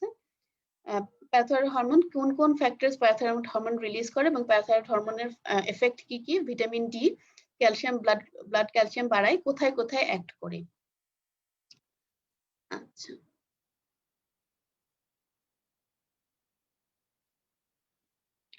Hormones of the adrenal gland থেকে আপনাদের যেটা জানতে হবে, ওই কি বলে, তিনটা জোন থেকে কি কি আসে। এটা মেইনলি গ্লুকোকর্টিকয়েড যে ফাংশন আপনারা সবাই জানেন, যেটা আপনাদের আরেকবার একটু মনে করা দিচ্ছি, সেটা হলো permissive effects of corticosteroids. Glucocorticoid এটা আপনারা ভালো করে রিভিশন দিয়ে যাবেন। আর অ্যালডোস্টেরনের ফাংশন কি, আর ওই যে ওইটা জানতে হবে যে এসিটিএইচ কোন কোন দুইটা জোনে কাজ করে এবং কোথায় ওর কোনো এফেক্ট নেই। কুশিং সিনড্রোম, এডিসন্স ডিজিজ, এটা ভালো করে পড়তে হবে, এবং এই যে এফেক্ট অফ এপিনেফ্রিন আর norepinephrine on the heart and blood vessels. আচ্ছা, রিপ্রোডাক্টিভ সিস্টেম মানে পেডির জন্য খুবই কম ইম্পর্টেন্ট। আপনারা, আমি বলবো যে এই জায়গাটা জাস্ট একটু রিডিং পড়বেন, খুব বেশি ডিটেইলসে এখানে যাবেন না, রিপ্রোডাক্টিভ সিস্টেম পড়তে যাবেন না। নার্ভাস সিস্টেমের মধ্যে যেটা লাগবে, নার্ভাস সিস্টেমটা আপনারা পারলে পেপার 1 এর সাথে একবারে পড়ে ফেলবেন, কারণ পেপার 1 এর যে হেড নেক নিউরো অ্যানাটমির যে টপিক গুলা, ওটার সাথে নার্ভাস সিস্টেম খুবই সিমিলার। এটা পেপার 1 এর আগে পড়ে ফেললে পেপার 2 এর আগে একটু প্রেশার কমবে। নার্ভাস সিস্টেমের মধ্যে central nervous system, peripheral nervous system কি আছে এগুলা তো জানবেনই। নিউরনস এন্ড নিউরোগ্লিয়াল সেলস যে ক্লাসিফিকেশনটা আছে এটা জানতে হবে। তারপর হলো মাইলিন শীথ কোথায় কে প্রোডিউস করে এটা জানতে হবে। নিউরোগ্লিয়াল সেলস এর ফাংশনস গুলো জানতে হবে এবং নার্ভ ফাইবারস এর প্রপার্টিজ, টাইপস। তারপর হলো কোনটা মাইলিনেটেড, কোনটা নন মাইলিনেটেড, কার কন্ডাকশন ভেলোসিটি বেশি কম, আলফা ফাইবারস, বিটা ফাইবারস এগুলো একটু পড়বেন। আচ্ছা, নিউরোট্রান্সমিটারস এর মধ্যে নামগুলো এক্সাইটেটরি কোনটা, ইনহিবিটরি কোনটা, মিক্সড কোনটা। আচ্ছা, আর হলো নিউরোট্রান্সমিটারস এর ফেট। সাইন্যাপস তো পড়বেনই অবশ্যই। আর ফ্যাক্টরস এফেক্টিং সাইন্যাপটিক ট্রান্সমিশন এগুলো তো আপনারা পড়াই আছে, তো এগুলো জাস্ট রিডিং পড়বেন। ক্যাপসুলেটেড আর নন ক্যাপসুলেটেড এর যে রিসেপ্টরস গুলো আছে এগুলোর এক্সাম্পল পড়তে হবে। তারপর হলো ট্র্যাক্টস গুলার কোনটা কি সেন্সেশন ক্যারি করে জাস্ট নামগুলা পড়বেন। রিফ্লেক্সের এক্সাম্পল গুলা কোনটা মনোসাইন্যাপটিক, কোনটা পলিসাইন্যাপটিক। আর হলো যে কমন যে আমাদের রিফ্লেক্স গুলা দেখি নি জার্ক, অ্যাঙ্কেল জার্ক, এগুলার রুট ভ্যালুটা। সিএসএফ এর মধ্যে এই যে সিএসএফ এর যে ডিটেইলসটা এটা কিন্তু নিউরোঅ্যানাটমিতেও পড়তে হবে, এটা আগের দিনই একবারে পড়ে ফেলবেন। সিএসএফ কোথায় ফরমেশন হয়, পাথওয়েটা এবং ফাংশন। তারপরে হলো লাম্বার পাংচারও তো পেপার, সব পেপার থেকে লাম্বার পাংচার থেকে কোয়েশ্চেন আসতে পারে। এই যে সেন্সরি রিসেপ্টরস এর টাইপস এবং এক্সাম্পলস এটা একটু পড়তে হবে। আর ট্র্যাক্টস এর কোনটা কি সেন্সেশন ক্যারি করে, বাস। আপার মোটর আর লোয়ার মোটর নিউরনের features, causes of hypotonia, causes of hypertonia. সেরেবেলামের যেটা লাগবে সেটা হলো যে লিশন অফ সেরেবেলামে কি কি সাইন্স পাই। আর লিম্বিক সিস্টেমের কম্পোনেন্টস গুলা, ফাংশন গুলা আপনারা এটা ছোট করে দেওয়া আছে নোটে, এখান থেকে পড়বেন। আর বেসাল গ্যাংলিয়ার কোন কোন স্ট্রাকচার বেসাল গ্যাংলিয়াতে আছে, এটার ফাংশন কি এবং লিশন হলে কি হয়।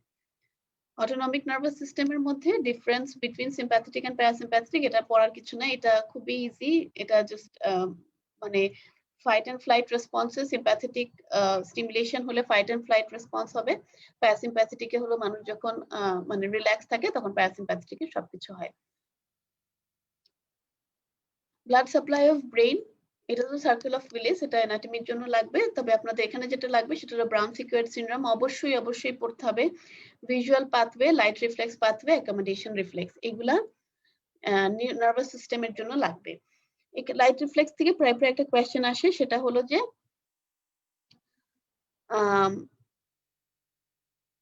ওই যে ইয়ে কোন কোন কোন সাইডস, কোন কোন ফ্যাক্টরস গুলো ইনভলভ লাইট রিফ্লেক্স এর মধ্যে, মানে পাথওয়েতে কোথায় কোন মানে রিফ্লেক্সটা কোথা থেকে ট্রান্সমিটেড হচ্ছে আপনারা পরপর পড়বেন, তাহলেই ওই কোয়েশ্চেন গুলো আপনারা আনসার করতে পারবেন। আর ভিজুয়াল পাথওয়েতে কোথায় লিশন হলে কি পাওয়া যাবে এটা তো আপনারা জানেন।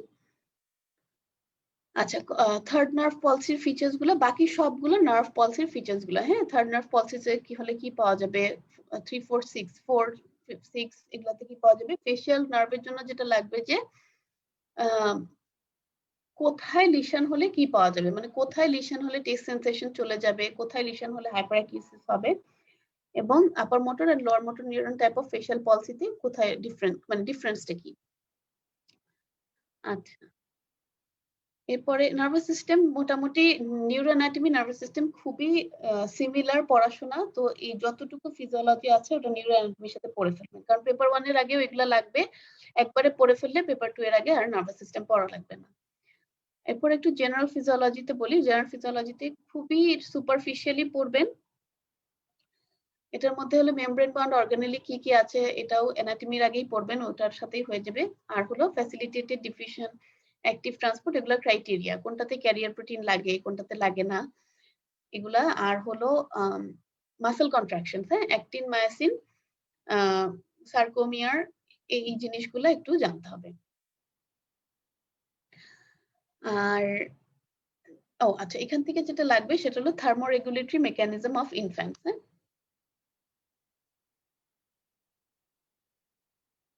আচ্ছা,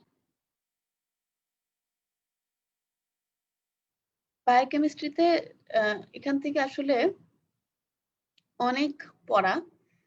তো আপনাদের এখান থেকে যেটা লাগবে সেটা ব্রাউন ফ্যাটটা আপনারা জ্যানকুইরা থেকে পড়বেন, ওখানে খুব ভালো করে দেওয়া আছে। ফেটস অফ অ্যাসিটাইল করে গ্লুকোনিওজেনেসিস, কিটোন বডি ফরমেশন এবং ব্রেইনের মেটাবলিক ফুয়েল হিসেবে কিটোন বডি আমরা কখন ইউজ করি, এই যে এখান থেকে কোয়েশ্চেন আসছিল। তারপর হলো লাইপোপ্রোটিনটা খুবই ইম্পর্টেন্ট। কোন লাইপোপ্রোটিনের মধ্যে কোলেস্টেরল বেশি, এটা সিঙ্গেল বেসটা আসছিল। আচ্ছা, আর এরপর চলে আসি ফার্মাকোলজিতে আসলে সিলেবাসটা অনেক বড় এবং কোনো বার ফার্মা থেকে একটা দুটা কোয়েশ্চেন আসে, কোনো বার আবার অনেকগুলো কোয়েশ্চেন আসে। তো বোঝা খুবই ডিফিকাল্ট এবং ফার্মাটা ফিজিওলজি পড়তে পড়তে ফার্মাকোলজির জন্য আসলে টাইম বের করাটাও খুবই ডিফিকাল্ট। তো আমি আসলে পেডিয়াট্রিক্স এর জন্য ফার্মাকোলজি যতটুকু না পড়লেই নাই, অতটুকু আজকে বলে দিব। এরপরে যদি আপনারা টাইম পান তাহলে বাকিগুলা পড়বেন। আচ্ছা, এখান থেকে যেটা লাগবে সেটা হলো যে আমাদের রুট অফ অ্যাডমিনিস্ট্রেশন, আইভি কি কি আছে, পার ওরাল, পার রেক্টাল, আইভি, সাবকিউটেনাস, লিঙ্গুয়াল, অনেকগুলো রুট আছে। তো সবগুলো রুটের মধ্যে অ্যাডভান্টেজ ডিসঅ্যাডভান্টেজ কোনগুলা খুব খুব একেবারে মুখস্থ করতে হবে না, এটা পড়লেই আপনারা মনে রাখতে পারবেন। আচ্ছা, ফ্যাক্টরস মডিফাইং ড্রাগ অ্যাবজর্পশন, এই জিনিসটা লাগবে। ড্রাগ, তারপর হলো যে ফ্যাক্টরস মডিফাইং বায়োঅ্যাভেলেবিলিটি, এটা লাগবে। বায়ো ট্রান্সফরমেশন অত বেশি ইম্পর্টেন্ট না। ফার্স্ট পাস মেটাবলিজম, এগুলো আপনারা একটু রিডিং পড়ে জেন, তবে আমি এগুলার উপর প্রতি জোর দিতে চাচ্ছি না। আমি চাচ্ছি যে আপনারা এগুলা মনে রাখবেন। Inducer, inhibitor, examples of enzyme inducer, examples of enzyme inhibitor, এইটা চার্ট করে, এই জিনিসটা অনেক ইম্পর্টেন্ট, এইটা পড়বেন। আচ্ছা, তারপর হলো যে factors affecting half life of drug, হ্যাঁ, ইম্পর্টেন্স অফ হাফ লাইফ, এইটা, এই জিনিসটা পড়বেন। তারপর হলো প্রলঙ্গেশন অফ ড্রাগ অ্যাকশন, হ্যাঁ, কোন কোন ফ্যাক্টরস ড্রাগ অ্যাকশনকে প্রলং করতে পারে। তারপরে হলো যে টেরাটোজেনিক ড্রাগস এর এক্সাম্পল গুলো লাগবে পেডিয়াট্রিক্স এর জন্য।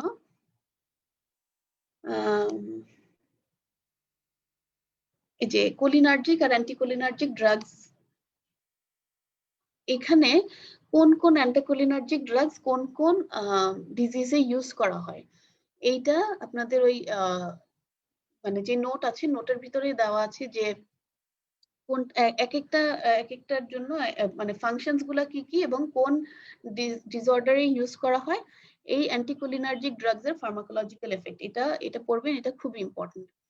আর হলো এই যে drug used to treat myasthenia gravis, drug used to diagnose myasthenia gravis, এইটা থেকে কিন্তু সিঙ্গেল বেস্ট আসছে। বিটা ব্লকারের name, indication and adverse effects, এটা লাগবে।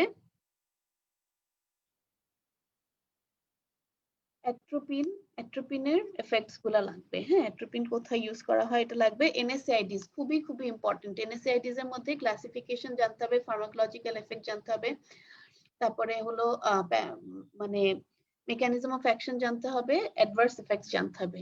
এনএসআইডিটা খুবই ইম্পর্টেন্ট। অ্যান্টিডিপ্রেসেন্টস, অ্যান্টিসাইকোটিক লাগবে না।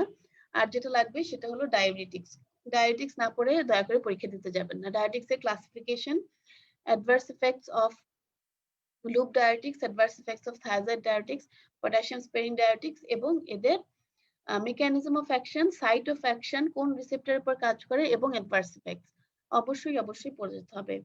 আর নেফ্রোটক্সিক এন্ড হেপাটোটক্সিক ড্রাগস এর এক্সাম্পল।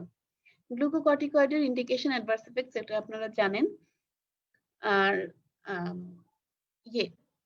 এরপর হলো অ্যান্টিকোয়াগুলেন্ট ড্রাগস এর মধ্যে ক্লাসিফিকেশনটা পড়বেন, difference between high molecular weight and low molecular weight heparin, এটা জানতে হবে।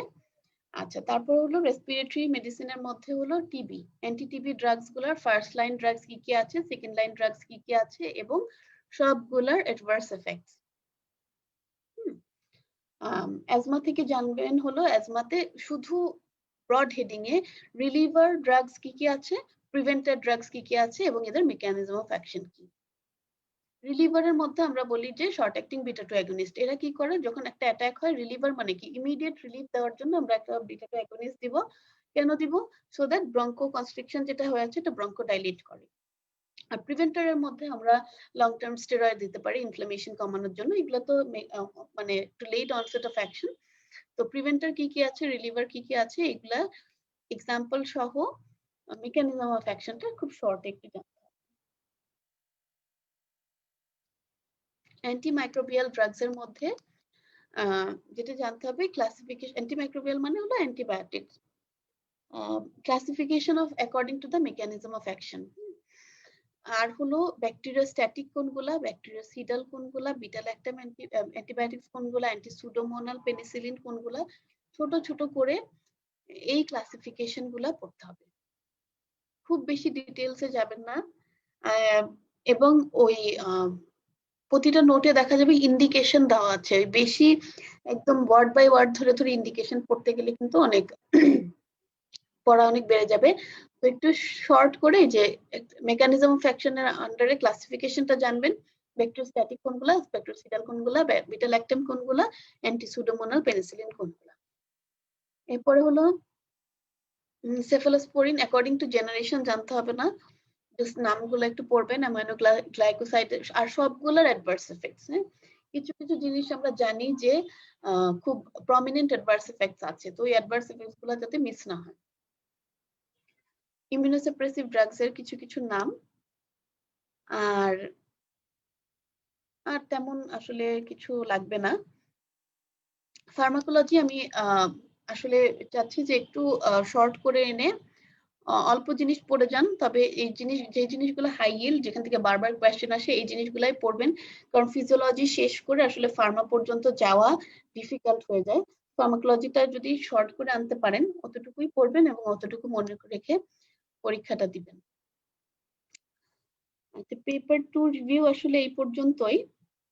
আপনাদের যদি কারো কোনো প্রশ্ন থাকে আপনারা এই পর্যায়ে করতে পারেন, আর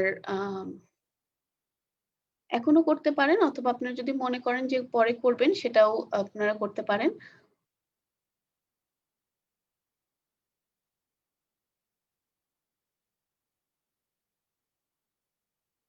কারো যদি কোনো প্রশ্ন থাকে আমাকে একটু জানান।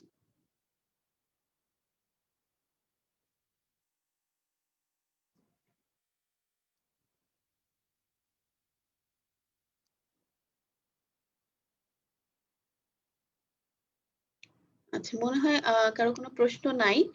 তাহলে আমি আজকের ক্লাসটা এখানেই শেষ করছি। কারো যদি কোনো মনে প্রশ্ন আসে তাহলে আপনারা আমাকে ডাইরেক্টলি মেসেজ করতে পারেন, গ্রুপে পোস্ট দিতে পারেন, অথবা এটার কমেন্ট সেকশনেও প্রশ্ন করতে পারেন। আমি চেষ্টা করব আমার সাধ্যমতো আনসার করার জন্য। সবার জন্য অনেক অনেক শুভকামনা এবং বেস্ট অফ লাক। সবার মানে এই মুহূর্তটা মানে এই টাইমটা অনেক অনেক ডিফিকাল্ট মনে হচ্ছে, অনেক পড়া। তবে আশা করি আপনারা সবাই গুছায় ভালো করে পরীক্ষা দিতে পারবেন। সবাই সুস্থ থাকবেন, ভালো থাকবেন। কোনো সমস্যা হলে অবশ্যই আমাদেরকে জানাবেন। আপনাদের জন্য অনেক অনেক শুভকামনা থাকলো। সবাইকে অনেক ধন্যবাদ। আজকে ক্লাসটি এখানেই শেষ করছি।